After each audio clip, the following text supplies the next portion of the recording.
Olá, olha só, nós estamos aqui de volta.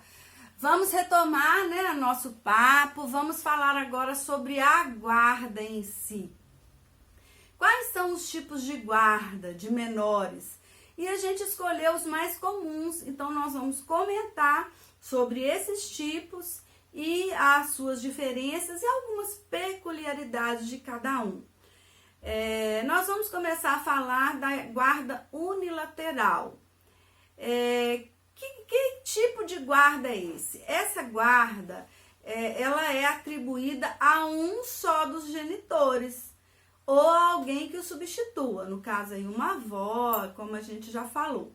Então, só um vai ter a guarda, o outro vai ter também de desenvolver os papéis de genitor, que é o poder-dever, lembra? O poder familiar, que a gente estudou no bloco passado. Mas a guarda vai ficar com um só. E aí, como que é analisado quem vai ficar? Como que escolhe o genitor que vai ficar com a guarda? Muitas vezes um abre mão em detrimento do outro, fala, não, pode ficar a guarda com fulano, ou fica com ela, ou fica com ele.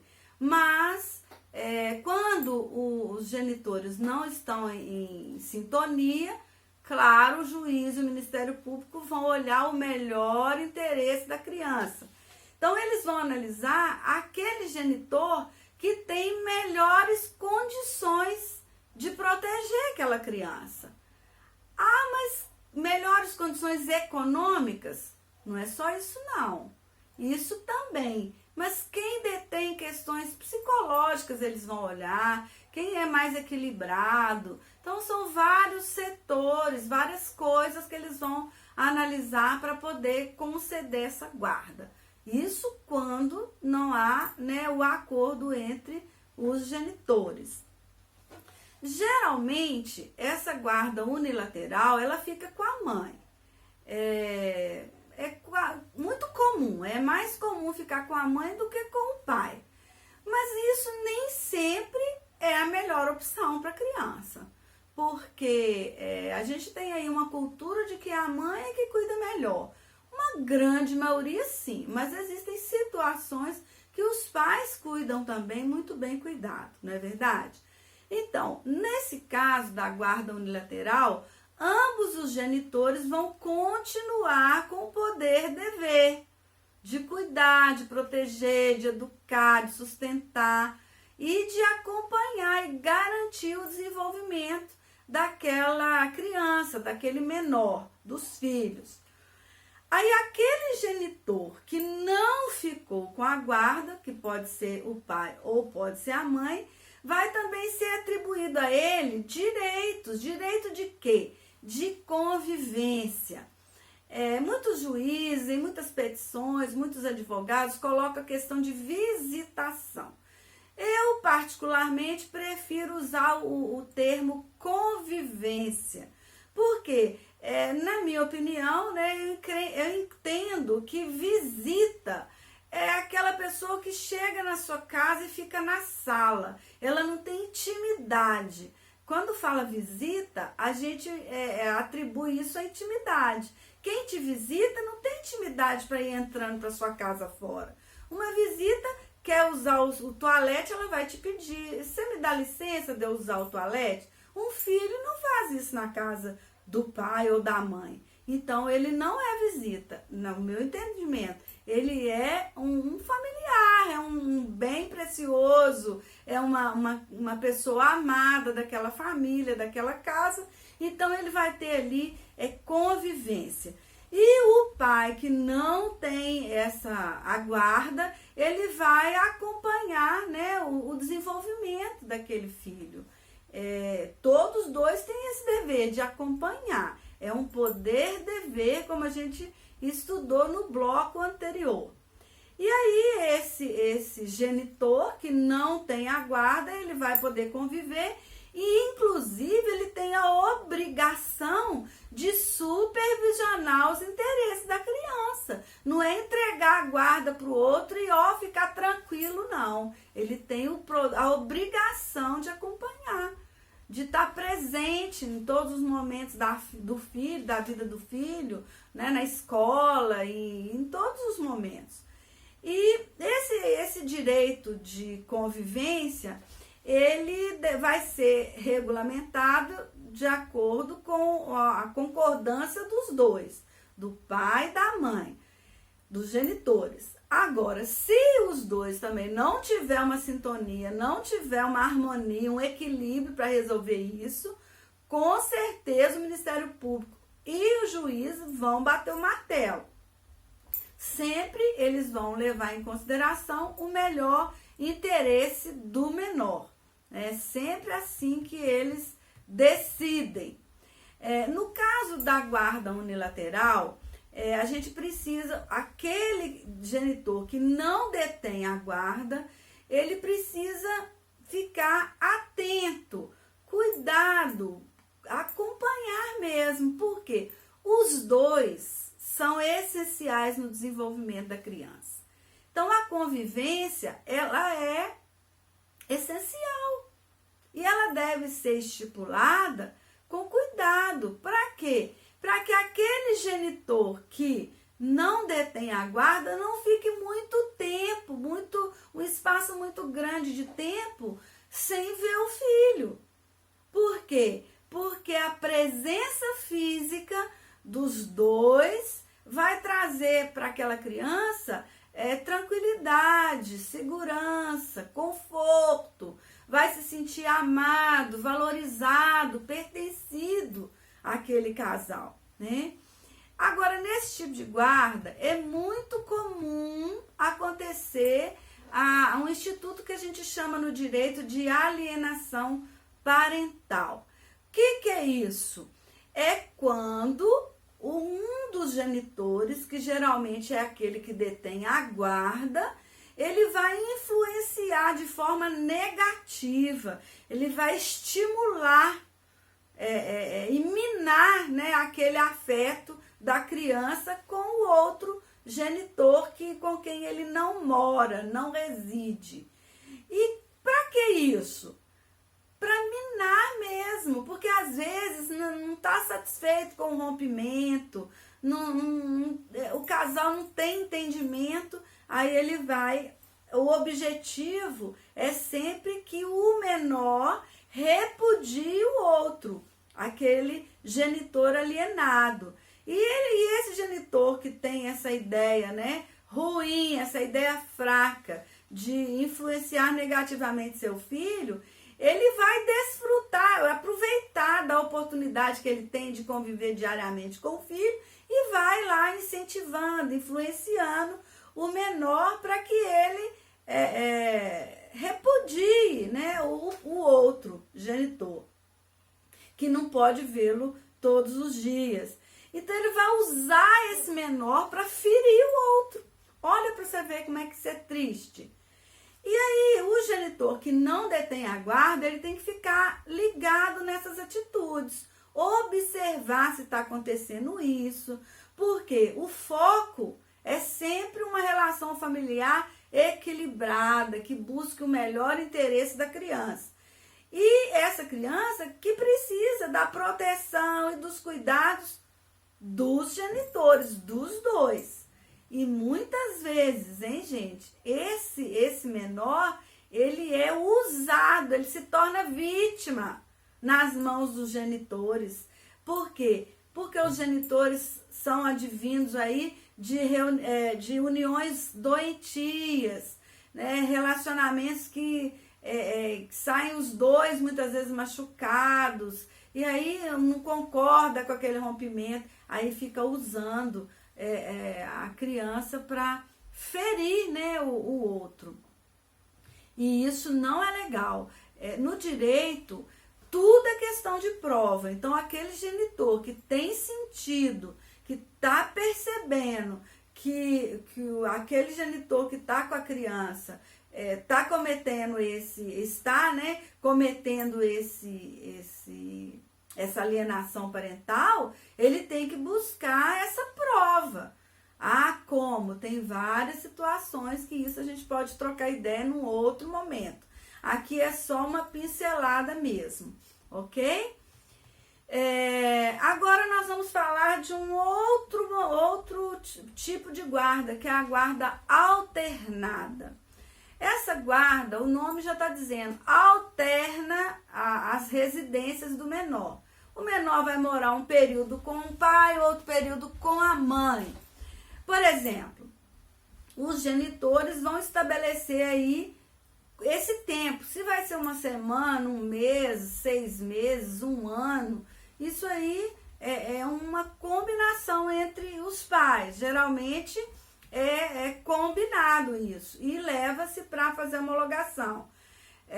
Esse tipo de guarda, ele é uma criação doutrinária, ele não tem amparo na lei. Inclusive, a jurisprudência não tem aconselhado esse tipo de guarda, nesse tipo de regime. Por quê? Porque considera que ela é altamente prejudicial ao bem-estar da criança, já que vai afetar certas referências importantes na vida dela, principalmente na fase inicial. Na guarda alternada, então, o filho ele vai ficar tempos similares em cada residência. Ele vai ter 2 residências, vai morar uns tempos com o pai, uns tempos com a mãe. Enquanto ele mora com um, ele vai conviver com o outro. Não é visitar, não, é conviver, viu, gente? Porque ele vai ter a intimidade naquela casa onde que ele vai. Então, ele vai ter esse convívio com aquele. Depois, na hora que troca, inverte tudo.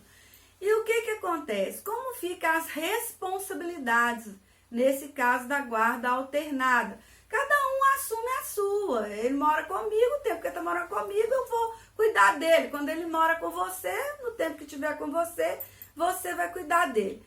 Ah, mas e aí a questão da pensão? Aí entra essa questão. Como é que fica a pensão? No caso, quando a guarda é alternada, por isso é que ela vai impactar muito na vida do filho e não é nem muito aconselhável. Por quê? Porque o dever de alimentar fica distante, mas não é descartado, não. Vai ter sempre que analisar o binômio, que é a necessidade mais a possibilidade. Então, por exemplo, um filho de um casal que a mulher tem um poder aquisitivo maior do que o pai.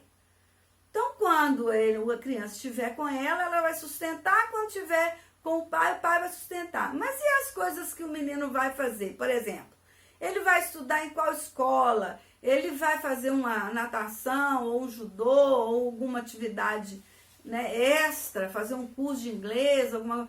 O pai não tem essa condição, então ele não tem essa possibilidade.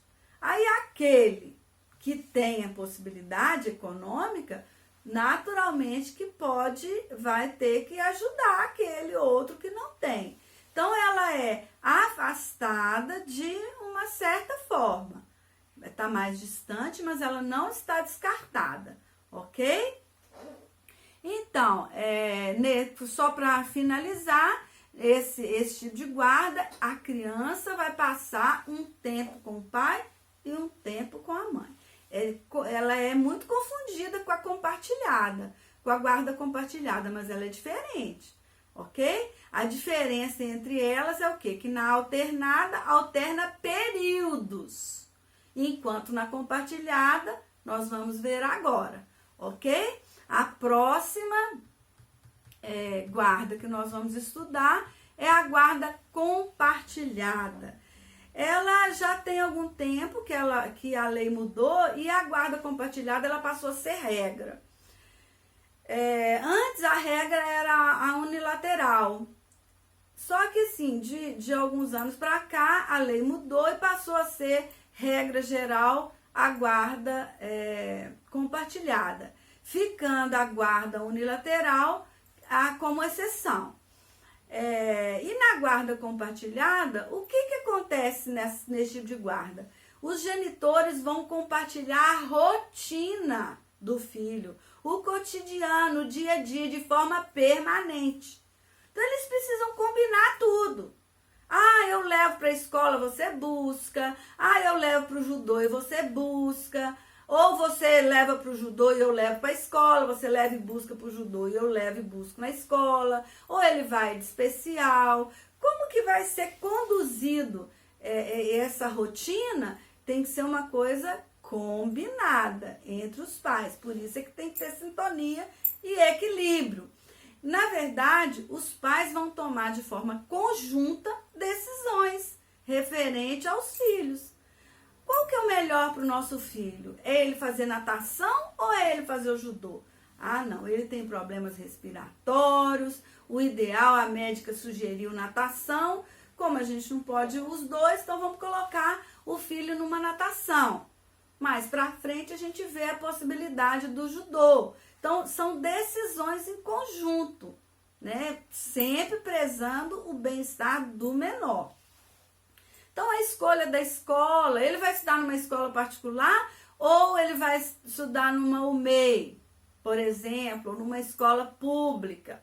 Aí vai ter que analisar a questão da possibilidade e necessidade. Porque às vezes um tem um poder aquisitivo diferente do outro. Então, não, eu faço questão que o meu filho estude numa escola particular. Ok. O outro cônjuge, o outro pai ou a outra mãe, né? Um dos dois, não tem condições, então você arque com essa responsabilidade. Porque o filho é filho, né, gente? Não existe ex-pai, não existe ex-mãe, e muito menos ex-filho.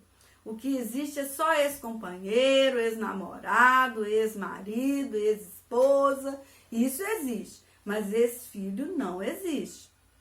Então, continuando aqui, né, a nossa análise do caso da guarda compartilhada, ela tem o quê? Qual que é a ideia? É dar continuidade àquela relação de afeto que eles tinham enquanto casal, ou que mesmo quando solteiros, mas que tinham enquanto namoravam. É uma relação de afeto que vai ser edificada aí entre os pais e os filhos.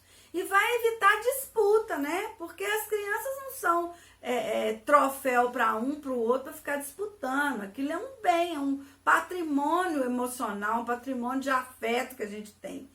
Então, e isso vai... essa harmonia entre os pais vai afetar o desenvolvimento dessa criança.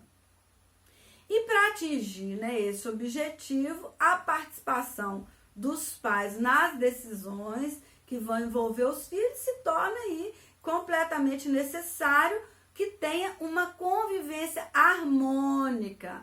Aí é que tem o problema, porque nem tudo é harmônico. Relacionamentos entre pais, né, os pais às vezes não é harmônico, então traz muitos problemas com relação a esse convívio. E esse tipo de guarda, ele vem introduzir um novo paradigma para a educação, né, e criação desses filhos, pois ele vai quebrar aquela estrutura que era criada de poder lá na guarda unilateral. Porque o filho, ele não vai ficar nem com um nem com o outro, ele é de ambos. Ele, claro, pode ter residência fixada com um, isso é bem tranquilo. Na casa de um é a casa que ele reside, mas ele vai ter a convivência harmônica com os dois. E as decisões da vida dele vão ser todas em conjunto, entre os dois.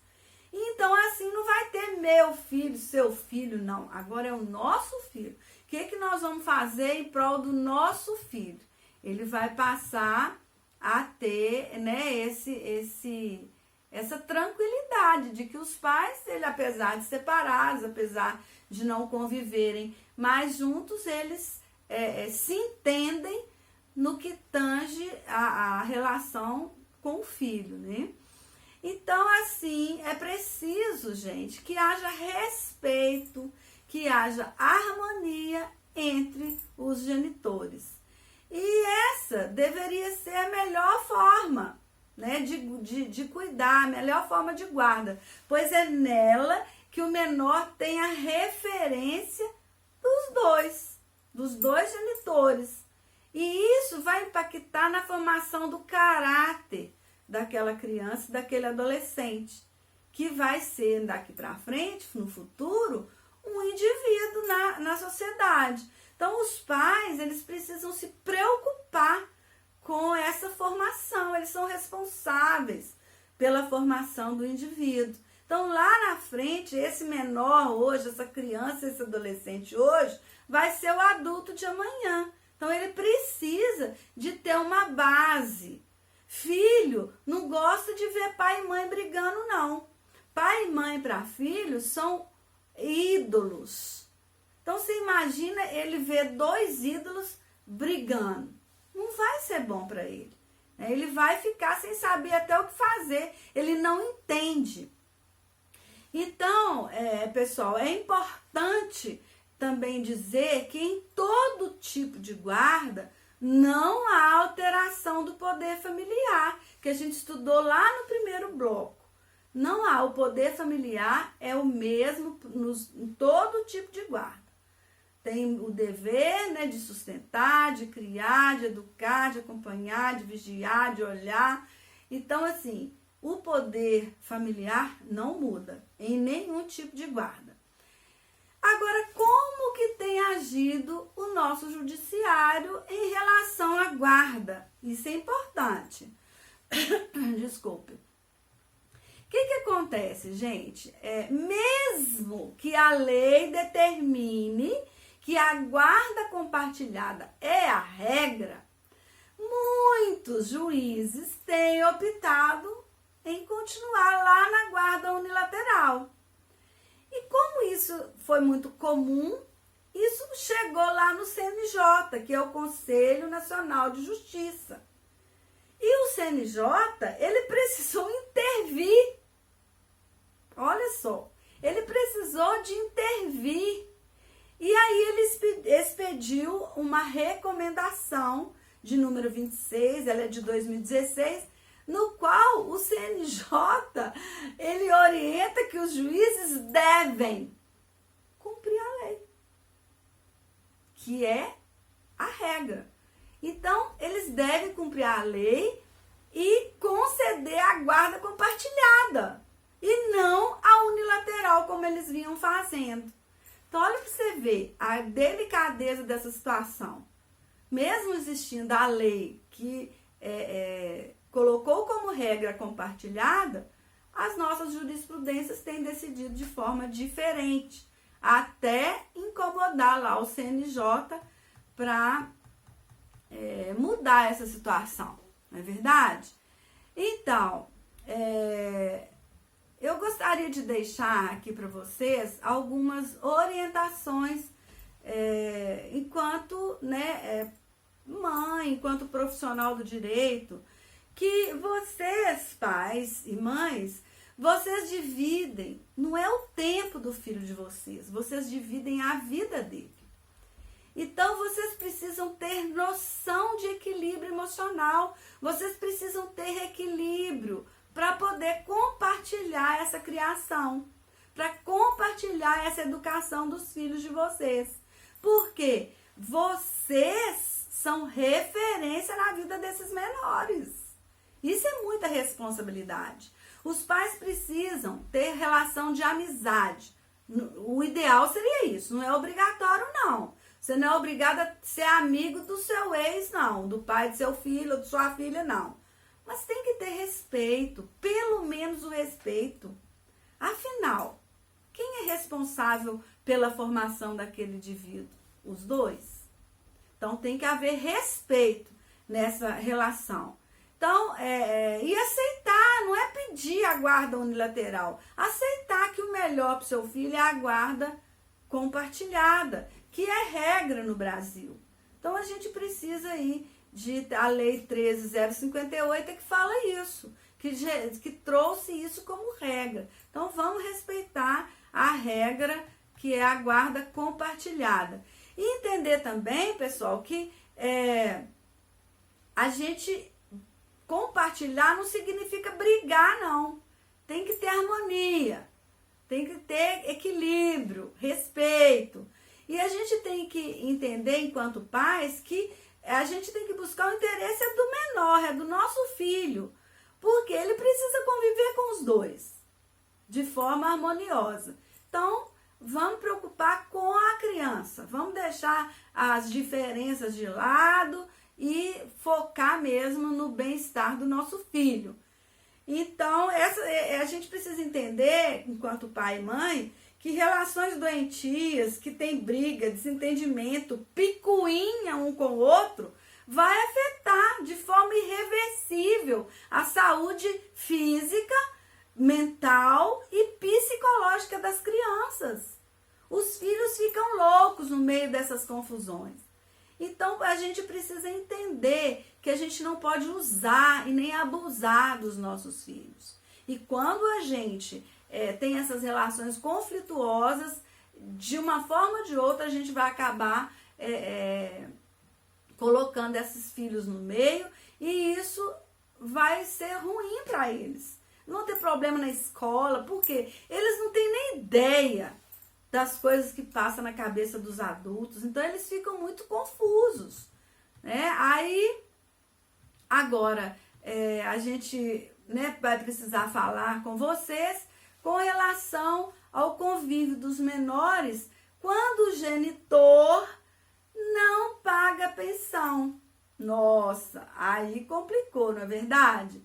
O pai ou a mãe não pagou a pensão, então não vai ver o filho. É isso? Nós vamos saber no próximo bloco. Eu vou te esperar lá, viu? Não perde não, porque vai ser muito importante para você entender essa situação. O genitor não pagou a pensão. Como fica o convívio? É isso que nós vamos discutir daqui a pouco. Eu te espero lá, viu? Até lá.